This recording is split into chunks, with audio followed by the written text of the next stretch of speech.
सुप्रभात बच्चों आज हम पढ़ेंगे पाठ 12 शरणागत की रक्षा। भारतवर्ष में ऐसे अनेक राजा हुए हैं जिन्होंने शरण में आए हुए की रक्षा के लिए अपने प्राणों तक की परवाह नहीं की। उनमें से राजा शिवी भी ऐसे ही राजा थे। उन्होंने किसकी रक्षा की? आइए बच्चों इस पाठ को पढ़कर जानते हैं। शरणागत का अर्थ है शरण में आया हुआ। जो शरण में आए हुए की रक्षा करता है उसे देवता के समान कहा जाता है। तो उशीनर प्रदेश में राजा शिवी राज्य करते थे। उनके राज्य में सभी लोग प्रसन्न और सुखी थे, यानी कि सब कोई खुशी थे। शिवी बड़े ही धर्मात्मा और परोपकारी थे। तो बच्चों धर्मात्मा का अर्थ है धर्म का पालन करने वाला, परोपकारी का अर्थ है दूसरों का उपकार करने वाला।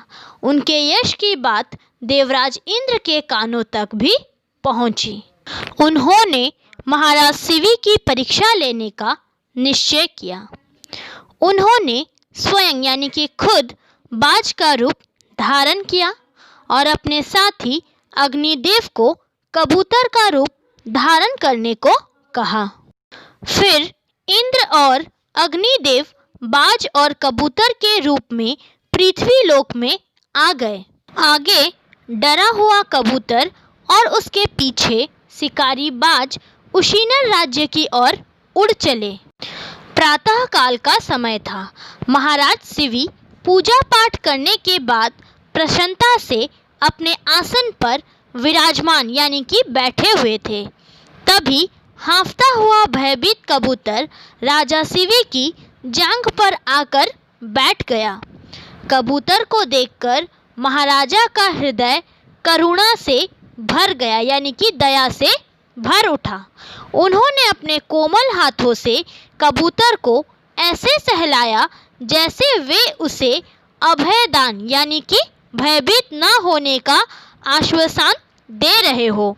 इतने में कबूतर का पीछा करते हुए बाज भी राजा की सभा में आ पहुंचा। बाज मनुष्य की बोली में राजा से बोला, महाराज यह कबूतर मेरा भोजन है। किसी का भोजन छीनना उचित नहीं है। आप इस कबूतर को मुझे सौंप दीजिए। महाराजा शिवी ने कहा, मैं इसे नहीं छोड़ सकता। इस समय यह मेरी शरण में है। यह बात महाराजा शिव ने कहा और इसकी रक्षा करना मेरा धर्म है। बाज ने कहा, महाराज आपकी बात ठीक है, पर मैं तो बहुत भूखा हूँ। क्या भूखे जीव का भोजन छीनना पाप नहीं है?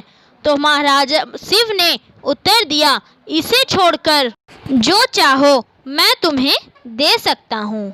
बाज ने कहा, तो ठीक है, यदि शरणागत का मांस नहीं तो शरणदाता अपने शरीर से इस कबूतर के तोल के बराबर मांस मुझे दे दें।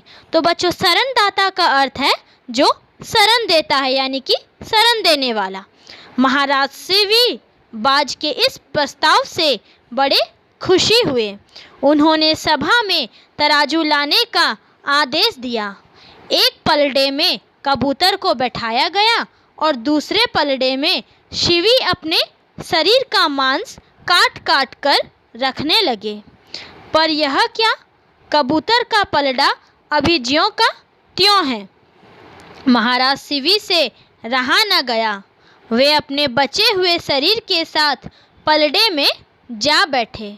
महाराज शिवी के इस बलिदानी भाव को देखकर, अर्थात इस बलिदान की भावना को देखकर वेशधारी यानी कि वेश धारण करने वाला इंद्र और अग्निदेव दोनों कांप उठे। आज से पहले उन्होंने ऐसा साहसी और शरणागत का रक्षक ना सुना था और ना ही देखा था। पर आज सब कुछ उनकी आंखों के सामने हो रहा था।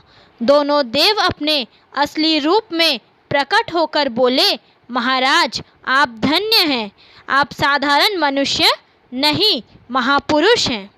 आप जैसे पुरुषों से ही धरती की शोभा यानी कि धरती की सुंदरता है। आपको हमारा प्रणाम।